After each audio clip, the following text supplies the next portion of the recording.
बिस्मिल्लाहिर्रहमानिर्रहीम, अस्सलाम वालेकुम। वीनस स्पोर्ट्स के साथ आपका मेज़बान शहज़ादा मोइन हाजिर है। और अगर जब बात करेंगे पाकिस्तान में, अगर देखें तो सबसे ज़्यादा खेल खेले जाने वाले फ़ुटबॉल के हवाले से, और पिछले दिनों एक बड़ा ज़बरदस्त है इवेंट मुनक्किद हुआ फ़ुटबॉल का, और उस 3 ग्राउंड्स पर हमने देखा कि 96 टीमें इस इवेंट के अंदर शिरकत कर रही थी।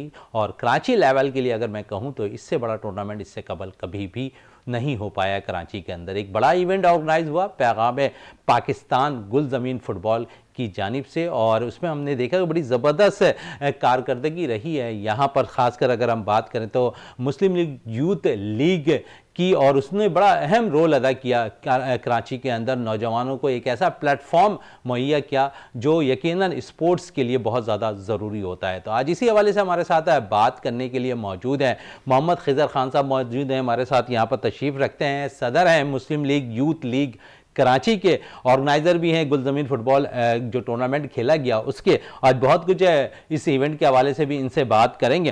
खिज़र, सबसे पहले तो ये बताएं कि ये जहन में किस तरह आया, क्योंकि अमूमन हम पार्टी देखते हैं तो वो स्पोर्ट्स की तरफ कम रागिब होती है, और स्पोर्ट्स की सरगर्मियों को आप लोगों ने काफ़ी उजागर किया, और एक ऐसे खेल की तरफ आपने अपने इवेंट ऑर्गेनाइज़ किया जो पाकिस्तान की सतह पर अगर देखें तो हर गली मोहल्ले में, और ख़ासकर वो इलाके जहाँ पर शायद कम ग्राउंड्स होते हैं, लेकिन उस ग्राउंड पे फुटबॉल के जब इवेंट हो तो मेला सा एक सज जाता है। मेला तो आप लोगों ने भी सजा दिया, और फाइनल देख के अंदाज़ा हुआ जहाँ पर इस्माइल मेमोरियल स्पोर्ट्स और कराची यूनाइटेड के दरमियान फाइनल मैच खेला गया ककरी फुटबॉल ग्राउंड पर लियारी में, और बड़ा ज़बरदस्त इवेंट था जिसमें 2 के मुकाबले में 4 गोल से इस्माइल मेमोरियल ने कामयाबी हासिल की।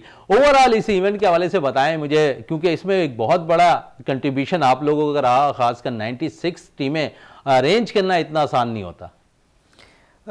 इसके अंदर सबसे पहली बात तो ये कि आपने जैसे कि बात की कि इस तरफ दिमाग कैसे गया। शहज़ादा भाई, हम समझते हैं कि पाकिस्तान में जब से डिपार्टमेंटल स्पोर्ट्स को ख़त्म किया गया या गैर फ़ाल किया गया, कराची का ख़ास तौर पर नुकसान तो खैर पूरे पाकिस्तान में ही हुआ, लेकिन कराची में भी सैकड़ों की तादाद में वो लड़के थे जो कि डिपार्टमेंट्स के ज़रिए स्पोर्ट्स में दाखिल होते थे, उनका रोज़गार ख़त्म हो गया। और जब उनका रोज़गार ख़त्म हुआ तो आप समझ लें कि जो पाकिस्तान के लिए जो चीज़ें होनी चाहिए थी स्पोर्ट्स के लिए, वो बंद होती चली गई। यानी आप देखें कि हमारी ये हालात हैं कि हमारे पास यंग टैलेंट इतना मौजूद है फ़ुटबॉल के अंदर कि अंडर 14 तक हम देखते हैं तो वो यंग टैलेंट जाकर कतर को बीट करता है, सऊदी अरब को जो है ना वो टाई कर कर आता है, और अंडर 14 तक ऐसी हमारी ग्रोथ होती है कि हम दुनिया को पछाड़ कर आ रहे होते हैं। लेकिन जब वो टैलेंट अंडर 18 तक पहुंचता है या 18 साल से अबव उसकी एज होती है तो वो पॉलिश नहीं हो पाता और वो पाकिस्तान को रिप्रेजेंट नहीं कर पाता। हमने इसके अंदर ये चीज़ एम की कि जी पाकिस्तान में अच्छी बात है, क्रिकेट के ऊपर इन्वेस्टमेंट्स होती हैं और क्रिकेटर्स को फ्लरिश किया जाता है, लेकिन हम पाकिस्तान के फुटबॉलर्स को जो एक बड़ी लंबी तारीख रखते हैं, एक क्लब का मैं नाम ना लूँ यहाँ पर अगर मैं, तो ऐसे कई सारे क्लब्स खेल रहे थे जिनकी तारीखें 1941 में बने थे, 1943 में बने थे, यानी क़ब्ल आज़ादी से वो क्लब्स चले आ रहे हैं और आज वो पाकिस्तान को रिप्रेजेंट कर रहे हैं। हमारी सिर्फ एक ख्वाहिश ये थी कि पाकिस्तान के फुटबॉलर को पजीराई मिलनी चाहिए और हम बच्चों को पॉलिश कर सकें ताकि उनको अगले मराइल के लिए रेडी। बड़ी अच्छी बात की है, पॉलिश की आप बात कर रहे हैं, और आपने अभी जिक्र भी किया कि अंडर 15 तक तो शायद हमारे कारकर्दगी फुटबॉल बड़ी ज़बरदस्त रही, अंडर 18 में आकर शायद हमारा वो रोल अदा नहीं हो पा रहा फुटबॉलर्स का। क्या वजह है इस पर भी बात करूँगा, लेकिन अंडर 15 से पहले मैं आपको स्ट्रीट चाइल्ड की बात कर लूँ जिन्होंने फुटबॉल में पाकिस्तान को मेडल जिताया, तो इस तरफ भी तो हमने कारकर्दगी दिखाई है। तो आप समझते हैं कि हमारे पास टैलेंट तो बहुत है। सर, हमारे पास टैलेंट बहुत है। मैं एक चीज़ और एडिशन करता चलूँ कि हमने 18 को हमारा फाइनल हुआ, 19 को हम दोबारा ककरी ग्राउंड में मौजूद थे और हमने वहाँ पर ट्रायल्स कराए अंडर 16 के, और अंडर 16 के ट्रायल्स कराकर इस वक्त तक हमारी सिलेक्शन कमेटी 30 बच्चों को फाइनलाइज कर चुकी है, जिनको हम इंशाल्लाह स्पॉन्सर करेंगे पाकिस्तान लेवल पर भी और इंटरनेशनली पाकिस्तान को रिप्रेजेंट करने के लिए। आपकी बात बिल्कुल सही है कि हमारा अंडर 16 तक टैलेंट बहुत ज़बरदस्त होता है, लेकिन दोबारा मेरी वही बात है, जब आप इस स्पोर्ट्स के ऊपर हुकूमती सतह से नज़रसानी नहीं करेंगे, जब तक आप अपने खिलाड़ियों को वो मौके नहीं प्रोवाइड करेंगे, तो सर हमारे खिलाड़ी पॉलिश नहीं हो पाएंगे। हमारे पास बहुत सारा टैलेंट है, उसको पॉलिश होने की ज़रूरत है। अच्छा, खासकर ये बात करना, मुस्लिम यूथ लीग जो है बेसिकली अगर हम देखें तो स्पोर्ट्स की तरफ अब राग़िब हुई है, और इससे कबल अगर हम थोड़ी सी बात कर लें तो वो शायद फ्लाई कॉम में बहुत ज़्यादा इंटरेस्ट उनका ज़्यादा था, लेकिन अब भी होना चाहिए यकीनन, क्योंकि एक स्टेप तो आप लोगों को एक अच्छा मिल गया फुटबॉल जब आपने इवेंट ऑर्गेनाइज कर दिया। तो आप लोग मज़ीद और कौन से गेम्स कराने जा रहे हैं? क्योंकि अगर हम देखें तो ओवरऑल फुटबॉल में बहुत कुछ आपको एम भी मिला होगा कि अच्छे लोग भी सामने आए होंगे, फिर प्लेयर्स अच्छे मिल रहे हैं, फिर आप खुद कह रहे हैं अंडर 16 की हमने ट्रायल किया है, उनको हम बाकायदा रन भी करेंगे, उन प्लेयर्स को एकेडमीज में भी दाखिला कराएंगे, उनकी जो फैसिलिटीज़ है उनको भी भरपूर तौर पर जो है पूरा करने की कोशिश करेंगे। तो ये वही जगह है, अगर डिपार्टमेंट को ये प्लेयर्स मिल जाए तो आसानी हो जाती है डिपार्टमेंट को, लेकिन हमारे मुल्क का एक अलमिया है कि शायद हमारे पास प्लेयर्स तो अच्छे मिल जाते हैं, अगर डिपार्टमेंट ना मिले उन प्लेयर्स के लिए तो रोजी रोटी सबके लिए, घर सबने चलाना है, और अगर उन प्लेयर्स को अपने घर चलाना है और ये चीज़ें उन्हें डिपार्टमेंट नहीं मिलती या कहीं से अर्निंग उनकी नहीं होती स्पोर्ट्स के लिहाज से, तो शायद वो दरकिनार हो जाते हैं स्पोर्ट्स से। ऐसे ही है। अभी आपने आखिरी बात की डिपार्टमेंट्स की, आप देखें पाकिस्तान में जो टैलेंट है वो इस कदर है कि जिन ग्राउंड्स की मैं बात कर रहा हूँ हमारे लिए वो इलाके क्या है जी, लियारी है जी, मलीर है, इस तरह के इलाके हैं कि हम बाज़ दफ़ा ये दिमाग में आता है कि पसमानदा इलाके हैं और यहाँ पर जाएंगे तो मसले मसाइल 10,000 होंगे, लेकिन आप देखें दुनिया में किस तरीके से देखती है, ये वो ग्राउंड्स हैं जहाँ पर नॉर्वेजियन कोचेस आते हैं और वो यहाँ से हमारे बच्चों को हैंड पिक करके लेकर जाते हैं। यूरोपियन कंट्रीज़ के मुख्तलिफ जो कंट्रीज़ हैं वो यहाँ पर आती हैं, और हमारे जर्मनी से बहुत सारी कंपनीज़ और NGOs आती हैं जो हमारे यहाँ से बच्चों को लेकर जाती हैं। हम ये चाहते हैं कि जब हमारा टैलेंट इस तरीके से बिखर जाएगा तो पाकिस्तान की रिप्रेजेंटेशन नहीं बन सकती। हम चाहते हैं पाकिस्तान को ये बच्चे रिप्रेजेंट करें, हम खुद इनको ओन करें। अभी आपने एक बात की कि मजीद क्या करने जा रहे हैं शहजादा भाई, अब हमारा नेक्स्ट प्लान है बॉक्सिंग की तरफ आने का। ये वही गलियां हैं जहाँ से पाकिस्तान को बेहतरीन MMA फाइटर्स मिलते हैं, ये वही गलियां हैं जैसे पाकिस्तान को बेहतरीन बॉक्सर्स मिलते हैं। तो जितना हम एथलेटिक्स पे काम कर सकते हैं इंशाल्लाह इस पर काम करेंगे। बड़ी अच्छी बात की आपने कि एथलेटिक्स पे जितना हो सकेगा काम करेंगे, लेकिन आप लोगों का एक फोकस ऐसा लगता है कि उन गेमों पर है जो लियारी से ज़्यादा मुंसलिक हैं, मलीर से ज़्यादा मुंसलिक हैं और कोरंगी से ज़्यादा मुंसलिक हैं, इस पर आप ज़्यादा फोकस करें, क्या वजह है? सर तारीख को नहीं झुटलाया जा सकता, मैंने बात की थी तारीखी। अब आप देखें एक ऐसे इलाके हैं जिसको हमने नाम नहीं दिया, दुनिया ने मिनी ब्राज़ील का नाम दिया हुआ लियारी को, और आप यकीनन अगर आप लियारी के अंदर आप जाकर देखें माहौल तो शायद हर 10वां बंदा और 11वां बंदा कहता है आई एम अ फुटबॉलर, और जब आप उसका खेल देखते हैं तो आप हैरान। अच्छा, बड़ी अच्छी बात है, इस पर मैं कंटिन्यू भी आपसे करूंगा, लेकिन ये आपने लियारी का जिक्र किया और लियारी फुटबॉल स्टेडियम की अगर मैं थोड़ी सी बात कर लूँ, अब तो खूबसूरत बन चुका है लियारी स्टेडियम, लेकिन इससे कबल भी जब भी ग्राउंड पर मैं गया हूँ, जो पहले मैच में मैंने आपका रिजल्ट देखा वहाँ पर शाइकीन का, तो आखिरी मैच तक वो बरकरार रहा। तो लियारी के जहाँ फुटबॉलर निकल कर आ रहे हैं वहाँ शाइकीन भी पीछे नहीं है, शाइकीन भी ग्राउंड के अंदर भरे हुए नजर आते हैं। ऐसे ही है जनाब। मैं जो अभी बात कर रहा था ना, आप देखें हमने ग्राउंड के अंदर जब हम खुद मौजूद थे फाइनल वाले दिन, तो मुझसे शायद 200-300 लोग आकर मिले होंगे, और वो हर बंदा इस तारुफ के साथ आता था कि सर मैंने पाकिस्तान को बांग्लादेश में रिप्रेजेंट किया है, सर मैंने पाकिस्तान को कतर में रिप्रेजेंट किया है, मतलब फुल ऑफ टैलेंट है लियारी। अच्छा, सिर्फ हम एक लियारी की बात महदूद नहीं रखते, बल्कि कराची के और भी दीगर इलाके, आप केवाड़ी में चले जाएं, बॉक्सिंग का क्रेज जो आपको नजर आता है, इंशाल्लाह जिस तरीके से हम स्पोर्ट एक्टिविटीज को खोलते जाएंगे हमें मजीद टैलेंट मिलता जाएगा। हमारा फोकस्ड है कि हम ग्रास रूट लेवल से लोगों को निकाल सकें, बजाय इसके कि हम पॉलिश के पीछे जाएं और ऊपर से लोगों को देखें अच्छा ये अच्छा खेल रहा है जिसको लेकर आना चाहिए। असल जरूरत है ग्रास रूट प्लेयर्स को, हम इंशाल्लाह कोशिश करते हैं कि उन तक सबसे पहले पहुंचे। चलें, इस पे तो बात रहेगी, लेकिन 3 ग्राउंड्स पे ये इवेंट रहा और कैसा रिजल्ट रहा बकिया 2 ग्राउंड्स की अगर मैं बात करूं, मोहम्मदी ग्राउंड्स का और उसके साथ साथ हैदरी ग्राउंड्स के हवाले से? सर हैदरी ग्राउंड और मोहम्मदी ग्राउंड का भी रिजल्ट बिल्कुल सेम था। मैं हैदरी ग्राउंड की बात करता चलूँ, ये पाकिस्तान की कदीम तरीन आबादी रखने वाला इसके आसपास इलाका है जिसको इब्राहिम हैदरी कहा जाता है। ये 2.5 लाख मछेरों की बस्ती है, और आप ये कह लें कि स्पोर्ट्स है, हर बंदा पसंद करता है। हैदरी ग्राउंड के अंदर भी जो तमाशाई थे, जो देखने वाले थे, उनकी तादाद भी हज़ारों के अंदर थी। इवन ये कि ग्राउंड के अंदर उनको रोकने के लिए, एक डिसिप्लिन बनाने के लिए बहुत मुश्किल से वहाँ पर लोगों को हैंडल करना पड़ रहा था, क्योंकि हज़ारों लोग ग्राउंड के अंदर मौजूद था। दूसरे ग्राउंड की मैं बात करूँ जी, मोहम्मदी ग्राउंड की तरफ आ जाएं, ये जो ग्राउंड है ये आपकी देही यूसीज के अंदर आता है कराची की, ये देही यूसीज हैं आसपास, लेकिन वहाँ पर जो हज़ारों लोग शायकीन देखने के लिए आ रहे थे, हम खुद अमेज़्ड थे। और इवन ये कि जो वहां पर मेहमान आए हुए थे वो परेशान थे कि सर इतना तो किसी बड़ी क्रिकेट लीग अगर पाकिस्तान में करा ली जाए तो उसके फाइनल मैच के अंदर इतना क्राउड नहीं होता जितना आपके सेमीफाइनल्स और क्वार्टर फाइनल्स के अंदर क्राउड है। तो हमारे लिए भी बड़ा शॉकिंग था जो क्राउड आया है और जो कामयाबी अल्लाह ताला ने दी है। अच्छा, साथ साथ 96 टीमें, एक इमेज आपने क्रिएट किया है इस इवेंट के अंदर। इतना आसान नहीं होता है किसी भी टीम के साथ मुंसलिक होना, और जब 96 टीमें किसी इवेंट के अंदर शिरकत कर रही हों और पूरे इवेंट को बाकायदा तौर पर नज़्म ज़ब्त के साथ आप लोगों ने ऑर्गेनाइज़ किया, क्या सहरा किनके सर सहरा जाता है ये खासकर? सर इसके अंदर हमारे साथ पाकिस्तान फुटबॉल एसोसिएशन की, फिर डिस्ट्रिक्ट फुटबॉल एसोसिएशंस का बड़ा ताउन रहा, ख़ास तौर पर DFA साउथ, DFA मलीर, उसके अलावा सिंध फुटबॉल एसोसिएशन, इनका बड़ा हमारे साथ तारुफ रहा और ताउन भी रहा। असल चीज़ ये थी कि जब हमने इसको प्लान किया था हमें खुद आइडिया नहीं था कि कितनी टीम्स हमारे पास होंगी। हम एक प्लान करके चले थे, हो सकता है 26-27 टीम्स हो, इनफ है, इतनी ज़्यादा, इससे ज़्यादा क्या टीम्स होंगी। जब हम ग्राउंड रियलिटीज़ पर आए तो हमें पता चला है कराची में 600 रजिस्टर्ड क्लब्स हैं जो फीफा रजिस्टर्ड क्लब्स हैं फुटबॉल के।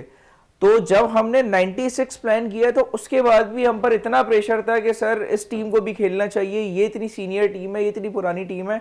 तो सीजन 1 हमने 96 पर क्लोज किया, लेकिन इंशाल्लाह जब सीजन 2 प्लान करेंगे तो हमारे दिमाग में चीज़ है कि मोर देन 200 टीम्स इंशाल्लाह उस सीजन के। अच्छा, साथ साथ सिंध फुटबॉल एसोसिएशन ने अपना रोल किस तरह आपके साथ अदा किया? सर बेसिकली जितने भी रजिस्टर्ड क्लब्स होते हैं उनकी जो रजिस्ट्रेशन होती है वो फुटबॉल एसोसिएशंस के जरिए होती है, जो डिस्ट्रिक्ट लेवल के ऊपर होती हैं, जो सूबाई लेवल के ऊपर होती हैं।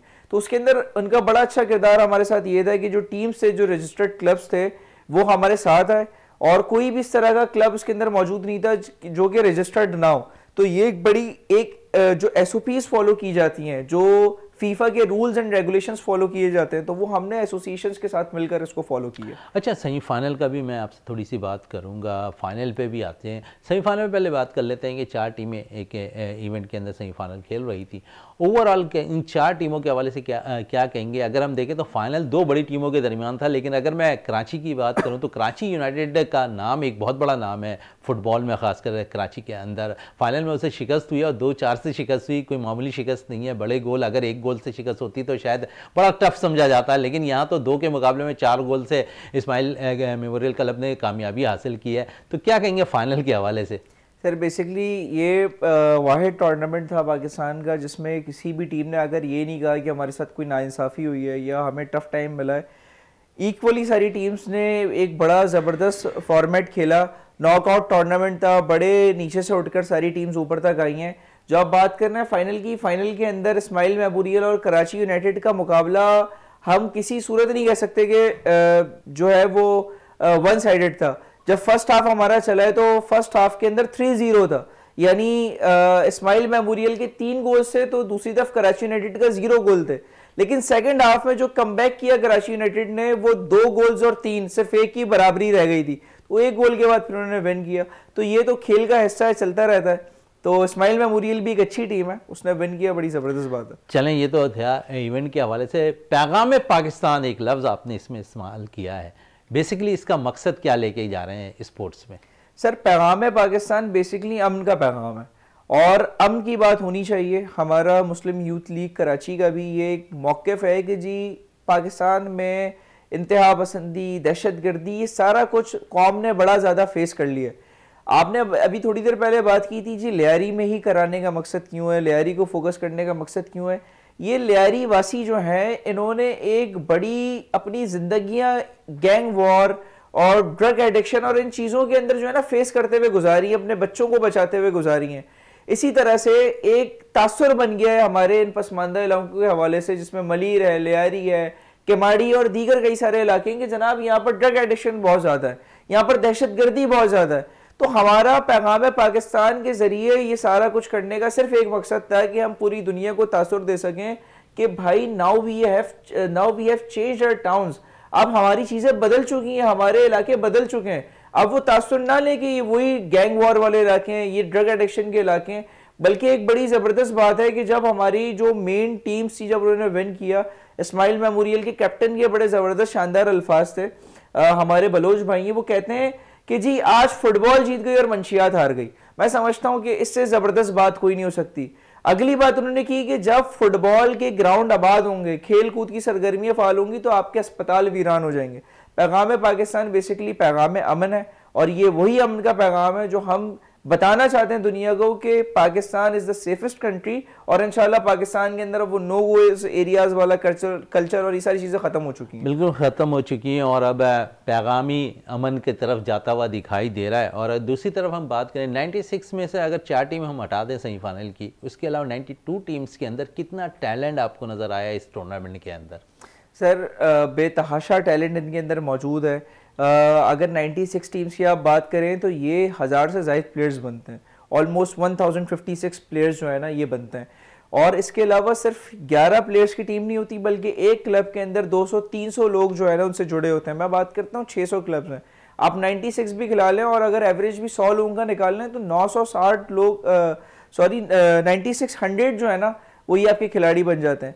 मैं बात कर रहा हूँ कि सिर्फ एक फाइनल सेरेमनी की बात की मैंने आपसे कि यार 200 लोग 300 लोग मुझसे आकर मिलते हैं और वो मुझे बता रहे कि हमने फलानी जगह रिप्रेजेंट किया है। बहुत ज़्यादा टैलेंट है, सिर्फ फुटबॉल में नहीं बल्कि बॉक्सिंग के अंदर, साइकिलिंग के अंदर, स्विमिंग के अंदर, आपका दीगर रेसलिंग के अंदर। ये सारे वो गेम्स हैं जो माजरत के साथ हम निगलेक्ट कर देते हैं पाकिस्तान के अंदर। आज आप इन गेम्स को फोकस करना शुरू कर दें, मैं समझता हूं कि दुनिया के अंदर ओलंपिक्स की अगर कोई सबसे बड़ी टीम रिप्रेजेंट कर रही होगी तो पाकिस्तान ही होगा, जिसके सबसे ज़्यादा प्लेयर्स होंगे और वो रिप्रेजेंट पाकिस्तान को कर रहे होंगे। खजर भाई, आप कह रहे हैं कि बहुत से गेम्स ऐसे हैं जिसे नज़रअंदाज कर दिया गया है, लेकिन अब हम देखते हैं कि सिंध हुकूमत बड़ा इंपॉर्टेंट रोल अदा कर रही है, ख़ासकर स्पोर्ट्स की अगर हम बात करें। पिछले दिनों सिंध स्पेशल गेम्स का इनेकाद हुआ पाकिस्तान स्पोर्ट्स बोर्ड के अंदर। फिर हमने देखा कि बीच गेम्स का इनेकाद हुआ CVO के साहिल पर, और जिस पर हमने देखा कि बड़ी ज़बरदस्त इवेंट के अंदर सरदार बख्श महर जो स्पोर्ट्स मिनिस्टर हैं उन्होंने बड़े ऐलानात भी किए। उन्होंने 2 बड़े इंपॉर्टेंट ऐलानात किए कि हमारे पास सी मौजूद है और हम नेशनल सतह पर अब जो है बीच गेम्स भी कराने जा रहे हैं, और साथ साथ उन्होंने जो है कैमल रेस का भी ऐलान किया। सकाफती गेम हम देखते हैं कि हम भूलते जा रहे हैं, लेकिन 2 से 4 गेम्स ऐसे हैं जिन पे अभी भी हमारा फोकस है। लाखड़ा की बात कर लें, हम कबड्डी की बात कर लें, तो इस वक्त वो भी बाकायदा इस इवेंट का हिस्सा रहे हैं। फिर साथ साथ हम अगर बात करें गदागाड़ी रेस की, तो ये इस जानिब भी सिंध गवर्नमेंट अपना रोल अदा कर रही है। आप लोग सिंध गवर्नमेंट के साथ इस स्पोर्ट्स जिस तरह पूरे सिंध के अंदर खेली जा रही है, कुछ आप लोग मिलाप हुआ है? सर देखें, हमारा एक मेन मौक़िफ़ ये है और हमारी सोच ये है, कई सारे जो सीनियर कोचेस हैं उनसे भी हमारी बात हुई।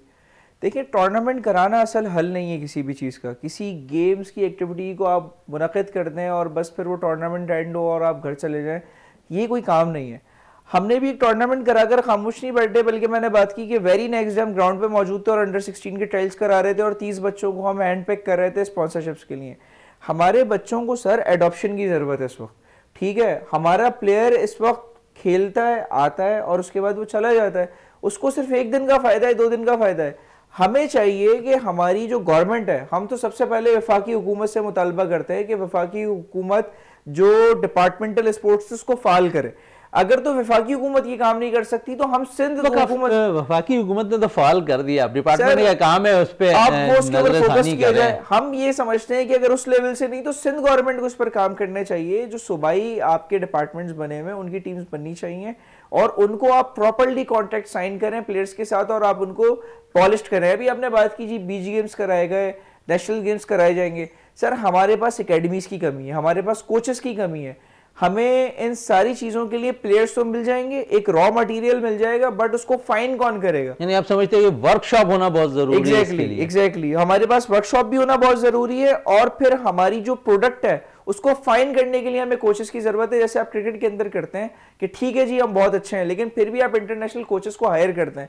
अगर हम फुटबॉल की बात करें या दीगर गेम्स की बात करें तो हम ठीक है एक हद तक तो अगर खेल पाते हैं, लेकिन जब हम इंटरनेशनली खेलने के लिए निकलते हैं तो हमें फिर चैलेंजेस का सामना होता है। उन चैलेंजेस को खत्म करने के लिए किस तरह वो चैलेंजेस हम दूर कर सकते हैं? सर इन चैलेंजेस को आप इस तरीके से खत्म कर सकते हैं, जैसे आप फास्ट पिचेस पर खिलवाने के लिए अपनी टीम की प्रैक्टिस के लिए भेजते हैं जी, फास्ट पिचेस बनाए हम, या फिर ऑस्ट्रेलिया का टूर कर रहे हैं, इंग्लैंड का टूर कर रहे हैं, तो वहां पर फास्ट पिचेस पर हमारे लोग खेलकर ट्रेंड होंगे। इसी तरीके से आपको अपने जो आपके जो प्रोडक्ट निकले ना, यानी आपके जो स्पोर्ट्समैन है, जो रॉ स्पोर्ट्समैन है, अभी ग्रास रूट लेवल से निकला है, सबसे पहले तो आपको उनको लीग्स पर भेजना चाहिए, स्पॉन्सर करना चाहिए गवर्नमेंट को कि जी वो लीग्स के अंदर क्लब जाकर खेलें। एंड सेकंड चीज, आपको उनको मजीद कॉम्पिटिटिव बनाने के लिए इंटरनेशनल कोचेस को हायर करना पड़ेगा, ताकि वो उनको आकर मजीद पॉलिश कर सकें। और उनको टेक्नोलॉजी, आजकल सर गेम टेक्नोलॉजी के अंदर बदलता जा रहा है, हर चीज, हर टैक्टिक्स आपको टेक्नोलॉजी के जरिए मिल जाती है। तो we need equipments, we need coaches and we need academy. बड़ी अच्छी बात की कि एकेडमीज़ की बहुत ज़्यादा ज़रूरत है, अच्छे कोचेस की बहुत ज़्यादा ज़रूरत है। बहुत से ऐसे गेम्स है, कुछ देर कबल खज़र साहब ने कहा है कि नज़रअंदाज किए जा रहे हैं। उन गेम्स में एक खेल हमारा कौमी खेल भी है जो काफ़ी नज़रअंदाज किया जा रहा है, और मैं खज़र साहब से ज़रूर बात करूँगा क्योंकि यूथ के लिए बड़ा काम कर रहे हैं। और अगर स्कूल की सतह पर हॉकी को इनकी टीम ने परवान चढ़ा दिया तो यकीन वो वक्त दूर नहीं है कि पाकिस्तान में एक दफ़ा फिर हॉकी अपना मुकाम हासिल करता हुआ दिखाई दे। खज़र साहब, यूथ के लिए आप हॉकी के लिए कुछ करने जा रहे हैं, आप लोगों की टीम? सर हॉकी के अंदर सबसे बड़े मसाइल इस वक्त कराची के अंदर ये मौजूद हैं कि हॉकी के जो ग्राउंड्स हैं वो ना होने के बराबर इस वक्त कराची के अंदर रह गए। जो ग्राउंड्स बचे हुए हैं उनकी हालत इस तरह से बना दी गई है। आप अभी बात कर रहे थे कौमी खेल, मुझे तो लगता है कि अगर यही सूरत हाल रही तो अगले शायद 5-10 साल के बाद जो हमारे बच्चे होंगे वो ये कहेंगे जी कौमी खेल तो क्रिकेट है पाकिस्तान का, वो शायद हॉकी को भूल ही जाएंगे। हम ये बात अपनी पिछली जो जनरेशन थे उनसे सुनते थे कि हर घर के अंदर हॉकी लाजमी रखी होती थी, लेकिन आज कॉन्सेप्ट बिल्कुल चेंज है कि घर में हॉकी हो ना हो, बैट बॉल जरूर मौजूद होता है। और हमारे जो बच्चे होते हैं वो मार्केट निकलते हैं तो वो भी अपने बड़ों से जिद करते हैं कि बाबा बैट बॉल चाहिए, इससे ही खेलना है। हमारी बिल्कुल ये कोशिश है कि हॉकी का रिवाइवल पाकिस्तान के अंदर हो, और जिस तरीके से हमें रिसोर्सेज मिलेंगी तो इंशाल्लाह उस रिसोर्सेज के मुताबिक, यानी ग्राउंड्स अगर कराची के अंदर हॉकी के एस्टेब्लिश्ड हो जाते हैं, चीज़ें हो जाती है, तो हमें सबसे पहले खेलने से पहले तो हॉकी की अवेयरनेस पैदा करनी पड़ेगी कि व्हाट इज हॉकी, हॉकी खेलते कैसे थे, हॉकी होती क्या थी। तो इस अवेयरनेस के बाद इंशाल्लाह माजी अगर उठा के देख लें तो हमारे पास हॉकी के काफ़ी ग्राउंड होते थे, हर स्कूलों में हॉकी खेली जाती थी। अब तो स्कूलों से भी नामो निशान मिट चुका है हॉकी का। सर हॉकी का मिट चुका है नामो निशान। स्क्वाश आप देख लें कि स्क्वाश में पाकिस्तान के वर्ल्ड रिकॉर्ड्स बने हुए हैं, उसका नामो निशान मिट चुका है। बहुत सारे खेल हैं, हम अभी सिर्फ नए खेलों की तरफ, दुनिया बढ़ रही है नए खेलों की तरफ। अभी आपने थोड़ी देर पहले बात की सकाफती खेल, अब तो ओलंपिक्स के अंदर सकाफती खेलों को इंक्लूड किया जा रहा है। मैं कल परसों मेरी नज़र से खबर गुजरी जी, खो खो चैंपियनशिप इंडिया की तरफ से इंट्रोड्यूस कराई गई है, और उसको भी जो है आइंदा कुछ सालों में ओलंपिक्स का हिस्सा बना लिया जाएगा। ओलंपिक्स का हिस्सा तो जरूर बनाया जाएगा। खज़र साहब, ये खो खो के पिछले दिनों हमारे पास यहाँ पर सेक्रेटरी भी मौजूद थे और वो मुझसे कह रहे थे कि इंडियन टीम ने जाना था, पाकिस्तान इंडियन टीम ने जाना था वहाँ पर, लेकिन वहाँ पर भी NOC ना मिलने के बाइस उनको भी प्रॉब्लम्स हुई। तो मसाइल तो हर जगह आ रहे हैं, खो खो की टीम ज़रूर बन रही है, लेकिन शायद हमारे पास कमी है वसाइल की और ग्राउंड्स की। अगर तवज्जो दी जाए, जिस तरह आप लोगों ने एक 96 टीम में अपने इवेंट के अंदर फुटबॉल में जमा की है, तो इस तरह दीगर टीमें भी बना सकती हैं। दीगर टीम भी एक इवेंट ऑर्गेनाइज करने के लिए मुख्तलिफ जगहों पर अपना किरदार अदा करे, तो वो चीज़ दूर नहीं है। जिस तरह आपने 96 टीमें जमा कर ली, कुछ नहीं तो 40 टीमें 25 टीमें ज़रूर ऑर्गेनाइज करने के लिए उनके पास टीम मौजूद होगी, लेकिन मेहनत करने की ज़रूरत है। चलें इसी मेहनत पर पूछ लेता हूँ कि इस इवेंट कराने के लिए कितनी मेहनत आप लोगों ने दी और कितना टाइम पीरियड लगा इस यहाँ तक पहुँचने में? सर 15 डेज़ का टूर्नामेंट था ये, जो कि आपका 5 जनवरी से स्टार्ट हो गया था। और आप समझ लें कि इस पूरे टूर्नामेंट को प्लान करने के लिए, जिसकी प्लानिंग के लिए हमारे पास टाइम था, वो भी इससे पहले कोई 2 महीने हमने इसको प्लान किया है। फॉर्मेट्स कैसे बनने हैं, टीम्स कैसे आनी है, चीज़ें कैसे आनी है। तो 2 महीने से हमारी टीम इसके ऊपर लगी हुई थी, और 2 महीने में अल्लाह ताला के हुक्म से सारी चीज़ों को मिलाते हुए हमने काम किया कि ये पूरा टूर्नामेंट जो है आपके सामने। चलें, पूरा टूर्नामेंट आपने ऑर्गेनाइज़ कर लिया 2 महीने के अंदर। यकीनन किसी भी इवेंट को ऑर्गेनाइज़ करने के लिए स्पॉन्सरशिप की ज़रूरत है। कुछ देर कबल आप स्पॉन्सरशिप की भी बात कर रहे थे, तो क्या कहेंगे इस स्पॉन्सरशिप में आप लोगों का रोल किस तरह रहा?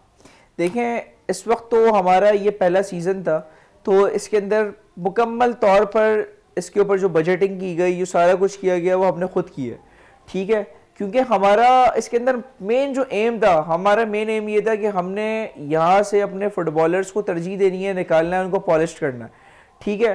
अब इंशाल्लाह ये कि मैं कराची की, पाकिस्तान की ताजर बिरादरी से भी गुजारिश करूँगा, सिर्फ अपने लिए नहीं बल्कि for the sake of sports, कि सर हम बहुत सारी जगहों पर इन्वेस्टमेंट्स करते हैं, बहुत सारी जगहों पर अपनी CSR ड्राइव्स करते हैं, सब कुछ करते हैं, बट हमें बहुत ज़्यादा ज़रूरी है कि हमें अपनी इन्वेस्टमेंट्स को, अपनी CSR कैंपेन को स्पोर्ट्स के अंदर लेकर आना चाहिए। और ख़ुद अभी तक मैं बात कर रहा था कि सर गवर्नमेंट सेक्टर जो है ना ये काम करे, मैं कहता हूँ प्राइवेट सेक्टर का भी बड़ी अच्छी बात ये प्राइवेट सेक्टर को भी खजर साहब कह रहे हैं कि आना चाहिए, सिर्फ गवर्नमेंट की तरफ हमें नज़रसानी नहीं करनी चाहिए, प्राइवेट सेक्टर भी अपना रोल अदा करते सकते हैं। और खजर साहब यही कह रहे हैं कि अगर ताजिर बिरादरी भी इस तरफ अपना रुझान कर ले तो स्पोर्ट्स बड़ा वसी जगह है और इसमें बिल्कुल चाहे वो हॉकी हो, फुटबॉल हो, क्रिकेट हो, दीगर और भी खेल हो, जो भी हो उस पर अपना रोल अदा कर सकते हैं। और खजर साहब से ये भी बात करूँगा कि नेक्स्ट क्यों इन्होंने कहा कि बॉक्सिंग का सिलसिला इनकी टीम करने जा रही है मुस्लिम यूथ लीग, तो यकीनन इनसे पूछूंगा कि मज़ीद और क्या क्या एम है, क्योंकि बॉक्सिंग की तरफ जा रहे हैं, तो बॉक्सिंग के लिए भी सिंध बॉक्सिंग एसोसिएशन से आपसे कोई राब्ता हुआ है?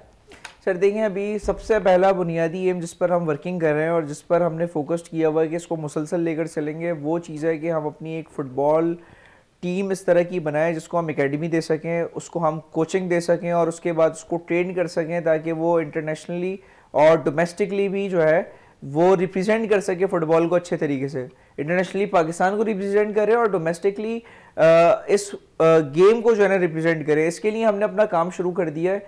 हमने इंशाल्लाह कल ट्रायल्स कराएं, कल कराची के अंदर बड़े ज़बरदस्त ट्रायल्स गए जिसके अंदर 600 से ज़ायद जो फुटबॉलर्स थे उन्होंने पार्टिसिपेशन की अंडर 16 के।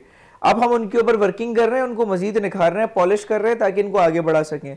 आगे की मजीद जो फर्दर हम चीज़ें लेकर चलेंगे वो इंशाल्लाह बॉक्सिंग है, वो उसके अंदर इंशाल्लाह हमारी मैराथन्स हैं, चीज़ें हैं, ये सारा कुछ जो है वो एथलेटिक्स पर हमारा मजीद काम करने का एम है। आपने बात की एसोसिएशंस के साथ राब्ते, इंशाल्लाह पाकिस्तान में तमाम ही गेम्स की तकरीबन एसोसिएशंस बनी हुई नज़र आती हैं। इंशाल्लाह जिस तरीके से जिस गेम को उठाएंगे और उसके अंदर दाखिल होंगे, एसोसिएशंस के साथ ही मिलकर इंशाल्लाह काम करेंगे। बड़ी अच्छी बात कही कि एसोसिएशन के साथ आप मिलकर काम करेंगे, लेकिन कुछ ग्राउंड्स ऐसे हैं जहां पर काम करने की ज़रूरत है। और मैं मोहम्मद खज़र ख़ान से ये भी पूछूंगा कि इस हवाले से क्या रोल आप लोग अदा कर रहे हैं, जितने बंजर ग्राउंड्स हैं उस पर आप लोगों का कोई रोल है कि उस पर जाकर उनको सही कराएं ताकि इलाके के जो बच्चे हैं वो ग्राउंड तक आ सकें? सर देखिए, इस वक्त भी कराची के अंदर जिन ग्राउंड्स को डेवलप कर दिया गया, मैं तो शुक्रगुजार हूँ वर्ल्ड बैंक का जिसके ज़रिए ग्राउंड्स बना दिए गए, वरना जो हमारी हुकूमतों का किरदार था वो तो इसके अंदर बिल्कुल भी समझ लें कि ना होने के बराबर रहा है। अगर मैं ककरी ग्राउंड की बात करूं तो ये इसकी कोई ककरी ग्राउंड पिछले कोई 10-20 साल का ग्राउंड नहीं है, इसकी तारीख बहुत कदीम ग्राउंड ये बना हुआ है। वहाँ के लोग कहते हैं जी ये 18th सेंचुरी से बना हुआ ग्राउंड है, जो 1800 से जो है वो चला आ रहा है। 1837 में या 1850 के अंदर इसकी जो है ना बुनियाद रखी गई थी और ये ग्राउंड था, लेकिन वो डेवलप्ड कब हुआ है? वो डेवलप्ड हुआ है अब जाकर, आज ये कौन सा साल चल रहा है जी, 2024 के अंदर उसको डेवलप किया गया। इसी तरह से जो दीगर ग्राउंड्स के मैंने नाम बताए, ये वो ग्राउंड्स हैं जिन पे वर्ल्ड बैंक ने अगर काम किया, उनको बनाया है। मैं तो समझता हूँ कि सर हम वो लोग हैं जिनके पास फिलहाल कोई इख्तियार मौजूद नहीं है, जिनके पास कोई इख्तियारात मौजूद नहीं है। ये गवर्नमेंट की प्रॉपर्टीज़ हैं, ये जो ग्राउंड्स हैं, ये मैदान जो हैं, ये गवर्नमेंट के अंडर आते हैं। इस पर तो सबसे ज़्यादा गवर्नमेंट को वर्किंग करनी चाहिए। और फिर भी मुस्लिम यूथ लीग और पाकिस्तान मरकज़ी मुस्लिम लीग ये बात करती है कि कहीं पर भी हुकूमतों को हमारी ज़रूरत पड़ती है, हम इंशाल्लाह फ्रंट पर खड़े होंगे अपने स्पोर्ट्समैन के लिए, अपने लोगों के लिए। और इंशाल्लाह इन मैदानों को अगर आप डेवलप नहीं कर सकते, हमें इख्तियारात दें, हम डेवलप करते हैं। साथ साथ मुस्लिम यूथ लीग के हवाले से और मैं आपसे बात करूं, क्योंकि कुछ देर कबल मैं जिक्र कर रहा था कि मज़ीद और क्या क्या आप लोगों का एम है, स्पोर्ट्स से हटकर और मज़ीद क्या क्या काम कर रहे हैं आप लोग? सर हमारा बेसिक जो मकसद है वो ये है कि पाकिस्तान के अंदर एक अमन की फ़ज़ा कायम होनी चाहिए और एक जो इंतशार फैला हुआ है, इस इंतशार का ख़ात्मा होना चाहिए। इस इंतशार के ख़ात्मे के लिए मुस्लिम यूथ लीग कोशिशें हर सेक्टर के अंदर, अभी जितनी हम बात कर रहे हैं ये सारी स्पोर्ट्स से रिलेटेड है। इसके अलावा सकाफ़ती तौर पर भी मुस्लिम यूथ लीग अपने लोगों के साथ खड़ी हुई है। अगर आप देखें, कराची के अंदर मुशायरों का कॉन्सेप्ट जब ख़त्म होता जा रहा था तो मुस्लिम यूथ लीग कराची ने इस मुशायरे के कॉन्सेप्ट को दोबारा आगाज़ किया और ख़ास तौर पर इन मुशायरों को, इस उर्दू कल्चर को नौजवानों तक किस तरीके से सर्कुलेट किया जाए। तो हमारे जो मुशायरे होते हैं इसमें ज़्यादातर ऑडियंस यूथ की होती है, अब खुद इसको ऑर्गेनाइज कराते हैं। फिर आगे निकले तो जनाब हमारे CSR प्रोजेक्ट्स हैं जिनके ज़रिए इस वक्त कराची के अंदर बेहतरीन किस्म की ब्लैंकेट डिस्ट्रीब्यूशन ड्राइव्स की गई, फलाह खिदमत की, और ये सारी चीज़ें काम हमारे साथ साथ जारी रहते हैं। माजी के अंदर भी मुस्लिम यूथ लीग की एक बड़ी ज़बरदस्त फाल ERT team, emergency response team काम करती रही है कराची में। कोई भी हादसा, कोई भी वाक़या हमारी टीम पहुंची होती है। इंशाल्लाह जो भी सेक्टर होगा जहां हम समझते हैं कि यहाँ काम करने की बहुत ज़्यादा ज़रूरत है, हमेशा मुस्लिम यूथ लीग वहाँ पर मौजूद होगी। तो इंशाल्लाह किसी भी चीज़ को पाकिस्तान के अंदर हम निगलेक्ट नहीं करेंगे, जो भी काम करने का मौका मिलेगा आगे बढ़ेंगे। जो भी काम करने का मौका मिलेगा उसे आगे लेके चलेंगे, खज़र खान कह रहे हैं। लेकिन मज़ीद और ये बात मैं ज़रूर पूछूंगा कि 96 टीमें मौजूद थी इस इवेंट के अंदर, गुलज़मीन फ़ुटबॉल टूर्नामेंट में, और उनमें से जो टैलेंट निकला उनके लिए ये क्या करने जा रहे हैं फिर, क्योंकि सबसे बड़ा मसाइल हमारे साथ अगर हम देखें तो एजुकेशन का है, ख़ासकर प्लेयर्स के साथ, और अगर उन्हें स्कॉलरशिप मिल जाती है तो वो क्या ज़्यादा बेहतर नहीं हो पाएगा? खज़र साहब, इस पे क्या आप लोग कुछ वर्क किया है इन बच्चों के लिए? सर देखिए, 3 मसाइल हैं हमारे स्पोर्ट्समैन की। एक मसला तो ये है कि उसका जो टैलेंट है उसको पॉलिश किया जाए। अभी मैंने उसके बारे में डिस्कस किया कि हम उसके हवाले से क्या काम कर रहे हैं। दूसरा मसला है एजुकेशन। एजुकेशन से मुराद ये है कि जी एक जो स्पोर्ट्समैन होता है, अगर वो स्पोर्ट्स के अंदर इन्वॉल्व है तो वो अपनी एजुकेशन को कंटिन्यू नहीं रख पाता। अगर वो अंडर 16 है तो वो ज़्यादा ज़्यादा मैट्रिक कर लेगा, उसके बाद जो है वो इंटर कंटिन्यू नहीं कर पाता। अगर वो अंडर 18 है तो वो इंटर कर लेगा, यूनिवर्सिटी कंटिन्यू नहीं कर पाएगा। हमारी इंशाल्लाह पूरी कोशिश ये है कि सबसे पहले अब इस चीज़ पर काम करें कि जो ग्रास रूट लेवल का टैलेंट हम निकालेंगे उसको स्पॉन्सर करेंगे, इंशाल्लाह उसको तालीमी लिहाज से भी स्पॉन्सर करेंगे ताकि वो तालीम भी हासिल कर सके। और तीसरा मसला ये है कि जब इंशाल्लाह ये बच्चे इस काबिल हो जाते हैं, इनको पॉलिश कर लिया जाता है कि पाकिस्तान को इंटरनेशनली रिप्रेजेंट करें, तो इंशाल्लाह फिर हम इनकी बायलैंग्वेज स्किल्स के ऊपर काम करेंगे ताकि इनको कहीं पर भी जाकर कम्युनिकेशन बैरियर ना हो। इंशाल्लाह ये कहीं पर भी जाते हैं, पाकिस्तान को रिप्रेजेंट करते हैं, तो ये कम्युनिकेशन बैरियर की वजह से इनको कहीं कम ना समझा जाए। तो इंशाल्लाह हम इन तीनों चीज़ों पर फोकस्ड हैं, एक उनकी स्किल्स, दूसरी एजुकेशन और तीसरा लैंग्वेज बैरियर। बड़ी अच्छी बात की है। स्किल से एजुकेशन और लैंग्वेज बैरियर पर काम करने का इरादा है इन बच्चों के ऊपर, और कोशिश यही है कि जब वो बच्चे पाकिस्तान के लिए रिप्रेजेंट कर रहे हों तो पाकिस्तान का नाम रोशन करते हुए दुनिया भर के अंदर नज़र आए। खज़र खान हमारे साथ मौजूद थे और काफ़ी अच्छी बातें आज हमने की अपने इस स्पोर्ट्स शो के अंदर, और कोशिश यही की कि जो यूथ है उनको हम अपना पैगाम ये सही मानों में पहुँचा सकें, और स्पोर्ट्स एक ऐसा ज़रिया है जहाँ से हम बाकायदा तौर पर अपने पैगाम को बआसानी पहुँचा सकते हैं। खज़र, आपका बहुत बहुत शुक्रिया। प्रोग्राम का अख्तिताम करते हैं इस दुआ के साथ कि पाकिस्तान में खेल और खिलाड़ी तरक्की करते रहें और पाकिस्तान का सबसे लाली परचम दुनिया भर में रोशन रहे। इसी के साथ अपने मेज़बान शहजादा मोइन को इजाज़त दें। पाकिस्तान जिंदाबाद।